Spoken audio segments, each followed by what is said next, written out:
Hello everyone और एक नए जी की वीडियो में आप सभी लोग का स्वागत है।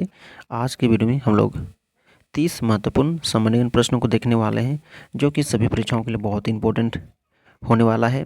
तो चैनल को सब्सक्राइब कर लीजिए और अपने दोस्तों के साथ वीडियो शेयर जरूर करें।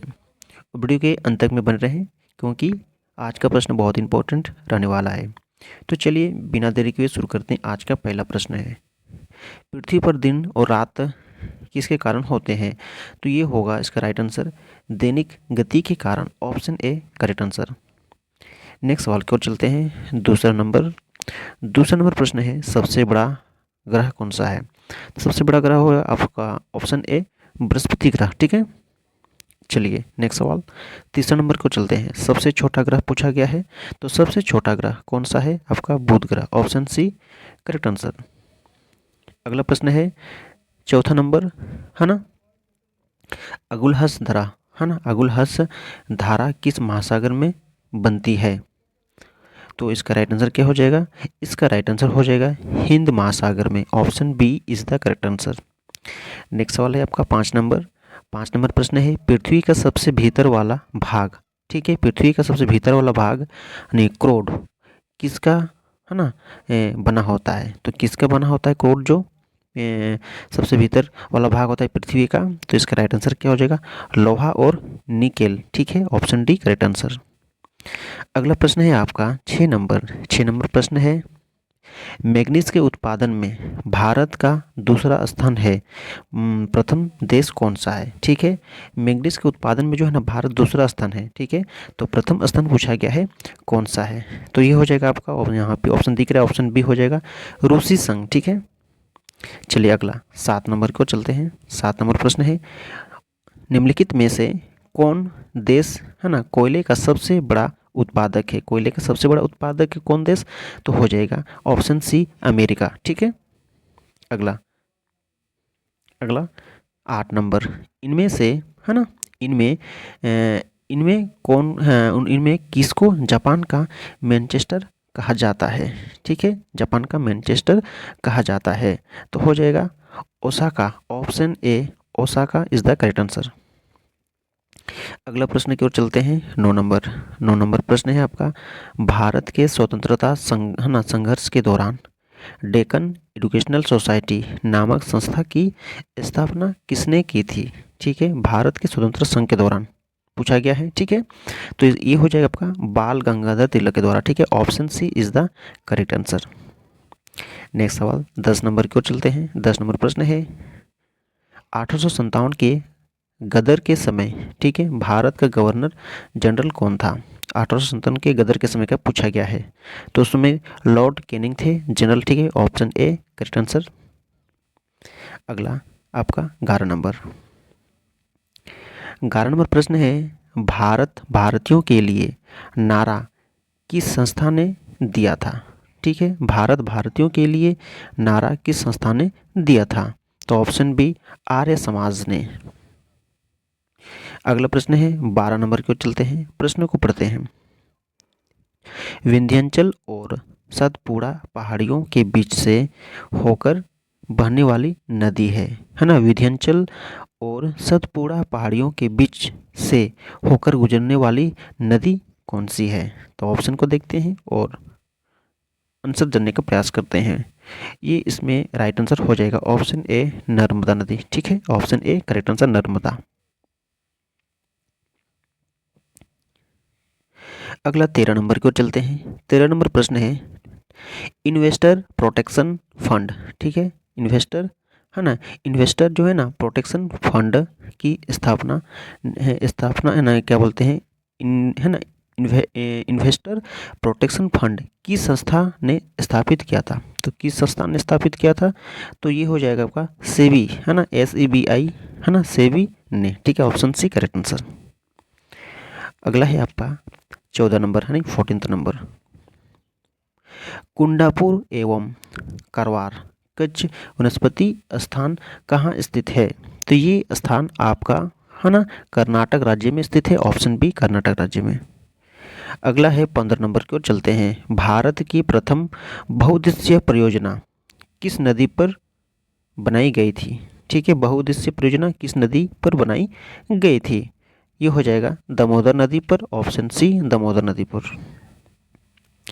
अगला 16 नंबर की ओर चलते हैं। भारत में प्रथम स्थापित परमाणु संयंत्र, भारत में जो है ना प्रथम स्थापित परमाणु संयंत्र यानी एटॉमिक प्लांट कौन सा है?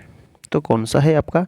तारापुर परमाणु संयंत्र, ऑप्शन ए सही आंसर हो जाएगा।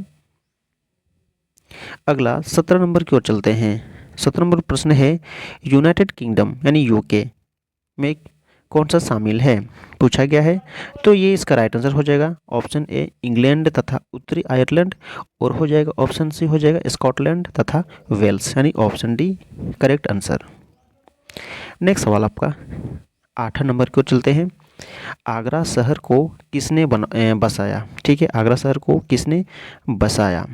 तो आगरा शहर को किसने बसाया? ये हो जाएगा आपका सिकंद लोदी, ऑप्शन ए है ना, सिकंद लोदी। अगला है 19 नंबर। राष्ट्रीय प्रतीक के निचले भाग में उत्कीर्ण है ना, उत्कीर्णित शब्द सत्य में जयते है ना, सत्य में जयते किस संदर्भ से लिखा गया है ना, लिए गए हैं, किस संदर्भ से लिए गए हैं पूछा गया है। तो हो जाएगा आपका ऑप्शन सी है ना, मूद कोप है ना, कोपनिषद। ठीक है, मूद कोपनिषद। ठीक है। अगला 20 नंबर को चलते हैं। अशोक के शिलालेखों की लिपि क्या है? अशोक के शिलालेखों की लिपि पूछी गई है, तो ये हो गया ब्राहिया। ठीक है, ब्राही आपका हो जाएगा ऑप्शन बी ब्राही। 21 नंबर, बहु निम्नलिखित में से किसका लोकप्रिय उत्सव है? बहु जो है ना, बिहू सॉरी साथियों, बिहू जो है ना निम्नलिखित में से किसका लोकप्रिय उत्सव है? तो बिहू आपका हो जाएगा किसका है? तो ये हो जाएगा आसाम, ऑप्शन ए आसाम। ठीक है। अगला 22 नंबर की ओर चलते हैं। विवेकानंद रॉय मेमोरियल कहाँ स्थित है? तो विवेकानंद मेमोरियल है ना, विवेकानंद रॉय मेमोरियल ये आपका कहाँ स्थित है? ये तमिलनाडु में, ऑप्शन डी तमिलनाडु में स्थित है। अगला 23 नंबर की ओर चलते हैं। महात्मा गांधी को राष्ट्रपिता के रूप में उल्लेख सबसे पहले किसने किया था? है ना, महात्मा गांधी को राष्ट्रपति के रूप में उल्लेख सबसे पहले किसने किया था? तो ये हो जाएगा आपका ऑप्शन ए सुभाष चंद्र बोस ने। याद रखिएगा, ऑप्शन ए सुभाष चंद्र बोस ने। अगला 24 नंबर, प्रथम गोलमेज सम्मेलन कहाँ हुआ था? गोलमेज सम्मेलन प्रथम कहाँ हुआ था? तो लंदन में, ऑप्शन बी लंदन में। अगला 25 नंबर, देश का लौह पुरुष किसे कहा जाता है? देश का लौह पुरुष किसे कहा जाता है? तो सरदार पटेल को, ऑप्शन ए सरदार पटेल को। अगला प्रश्न है साथियों 26 नंबर, महात्मा गांधी जी को आधनंगा फकीर किसने कहा? महात्मा गांधी जी को आधनंगा फकीर किसने कहा? तो ये हो जाएगा आपका चर्चिल, ऑप्शन सी चर्चिल ने। ठीक है। अगला 27 नंबर को चलते हैं। 27 नंबर प्रश्न है, महात्मा गांधी निम्नलिखित में से किनसे अधिक प्रभावित थे? महात्मा गांधी जो थे वो किनसे अधिक प्रभावित थे? तो ऑप्शन को देखते हुए इसका राइट आंसर हो जाएगा लियो टॉल्स्टॉय है ना, टॉल्स्टॉय। ठीक है, Leo Tolstoy, option B correct answer. अब है आपका 28 नंबर प्रश्न है, जो कि आप लोगों को कमेंट बॉक्स में बताना है जल्दी से। ठीक है, महात्मा गांधी जी का जन्म कब हुआ था? तो चलिए फटाफट से बताइए कमेंट बॉक्स में। तो इसका राइट आंसर हो जाएगा 1869। ठीक है, option B is the right answer, 1869 ठीक में। ठीक है। अगला 29 नंबर प्रश्न है, पंजाब केसरी का नाम से विख्यात थे कौन? पंजाब केसरी के नाम से विख्यात कौन थे? ठीक है, तो ये हो जाएगा लाला लाजपत है ना, राजपत राय। ठीक है, लाला राजपत राय, और ऑप्शन डी करेक्ट आंसर। अगला 30 नंबर प्रश्न है ना, निम्नलिखित में से कौन सी गंगा की सहायक नदी नहीं है? ऑप्शन को देखिए और करेक्ट आंसर का चयन करें। निम्नलिखित में से कौन सी गंगा की सहायक नदी नहीं है, जो कि स्वर्ण रेखा नहीं है? ठीक है, ये ऑप्शन ए स्वर्ण रेखा है ना, जो कि नहीं है। तो साथियों आज का जो प्रश्न था हमारा यहीं तक समाप्त हुआ, जो कि 30 MCQ प्रश्न था, ठीक है, जो कि आप लोगों के लिए बहुत ही इंपॉर्टेंट रहा। तो लाइक कीजिए वीडियो को, शेयर कीजिए दोस्तों के साथ, और चैनल पर नहीं तो सब्सक्राइब जरूर कर लें, क्योंकि हम आप लोग के लिए इस तरह के नए नए जीके लेके लाते रहते हैं। तो फिर हम लोग नेक्स्ट में मिलते हैं एक नए टॉपिक को लेकर। तब तक के लिए टेक केयर, बाय बाय, जय हिंद।